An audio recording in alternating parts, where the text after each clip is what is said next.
economista, ¿cómo estás? Bienvenido a Las Bravas. ¿Qué tal, chicas? ¿Cómo están? Gracias por llamarme. Un verdadero placer. Bueno, ¿qué escenario te toca analizar con la poselección o un triunfo, un batacazo, un triunfo rotundo, inesperado de Javier Milei, una muy buena elección para Patricia Bullrich, por un lado, y Larreta, que sumados también podrían llegar a alcanzar a Milei en las generales de octubre, y la gran derrota del oficialismo? Frente a esto también medidas económicas que se aplican, pero que ya estaban sabidas de que en algún momento se iban a dar, porque era lo que pedía el Fondo Monetario Internacional, en definitiva, ¿no? Una devaluación del 22% del dólar. Sí, claramente.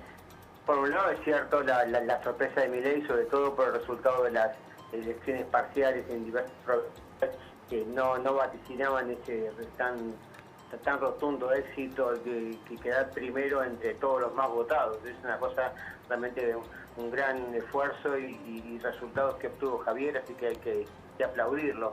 Ahora el desafío es, bueno, todo lo que usó para llegar, hay que ver cómo lo sostiene y lo consolida, ¿no? Porque su candidato, por ejemplo, tanto en la ciudad de Buenos Aires como en la provincia de Buenos Aires, si bien tuvieron un buen desempeño, quedaron terceros, ¿no? Entonces, acá, por un lado, ese es el gran desafío de Javier.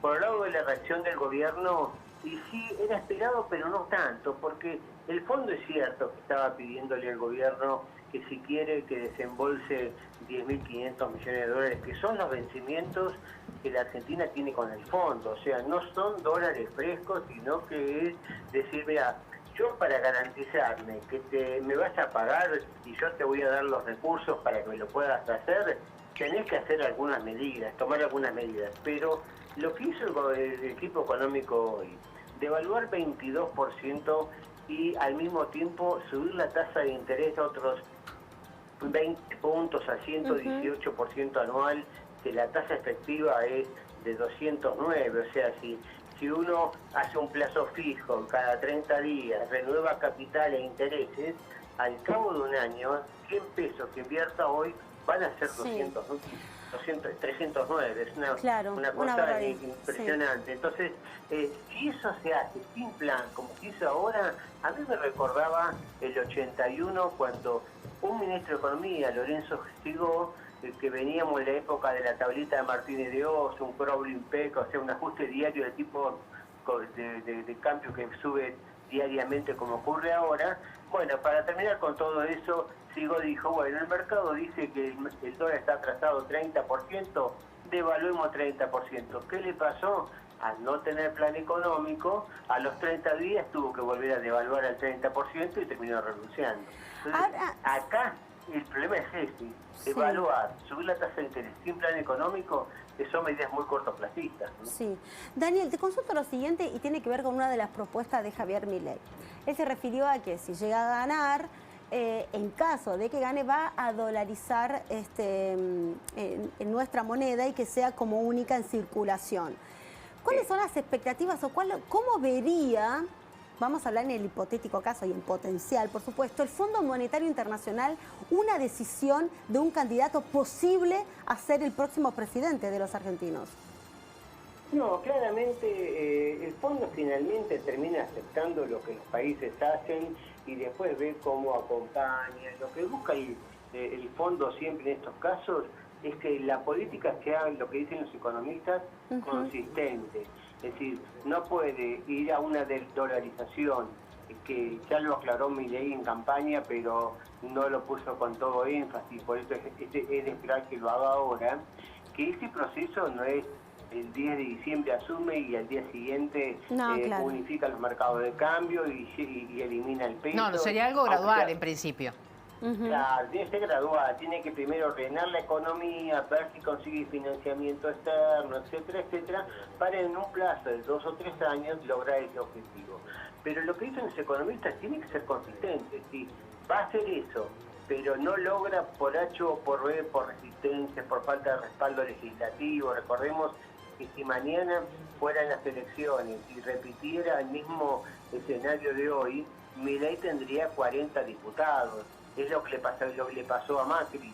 Macri en el 2015 ganó, había mucho entusiasmo pero al final del día lo que lo afectó es que tenía las cámaras legislativas en contra, y con cámaras legislativas en contra le fue muy dificultoso imponer reformas de fondo. Entonces acá es fundamental cómo lo va a hacer, en qué tiempo y que sea consistente, ¿no? Ahora, ¿cómo va a hacer Massa para pilotear la situación en medio de las exigencias del Fondo Monetario Internacional, de recortes del gasto público, cuando estamos en plena campaña y es cuanto más gastan, convengamos que cuanto más se gasta? Por otra parte, que pide que no se sigan tocando los salarios, y frente a esta devaluación los salarios vuelven a ser los primeros perjudicados. Yo creo que hoy tengo un 22% menos en el bolsillo. Tal cual. Bueno, hay dos cositas. La primera es que el gasto público en la masa salarial del sector público estaba, los datos del primer semestre al menos, estaban aumentando a un ritmo 20 puntos por arriba de la inflación. Eso es insostenible.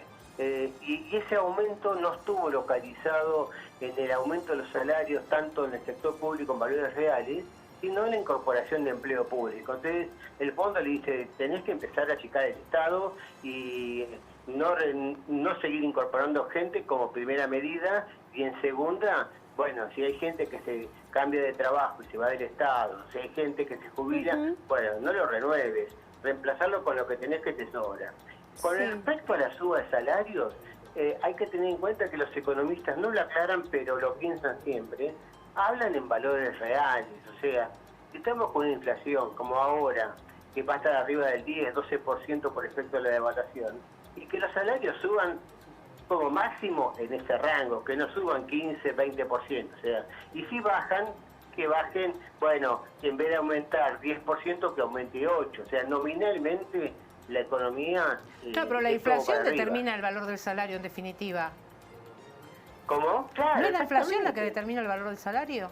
Sí, porque finalmente la inflación es lo que te come el salario, y en algún momento, si no queremos caer en una recesión más profunda en la que estamos teniendo, que en estos meses de abril, mayo y junio estuvo en el rango del 5%, en parte por la sequía, pero en parte por la falta de políticas que sean pro mercado, ¿no? Porque restringir la importación de insumos esenciales para producir cualquier máquina, un automóvil, un electrodoméstico o un medicamento, y eso frena la producción y eso produce recesión. Sí. Entonces, lo que hay que hacer es tomar medidas que comiencen a mover el aparato productivo y al mismo tiempo que por el ajuste fiscal, por el ordenamiento monetario, desaceleren la inflación. Pero fíjense ustedes que la semana pasada, antes de las elecciones, el Banco Central le volvió a inyectar al Tesoro 250.000 millones de pesos. Entonces, esas políticas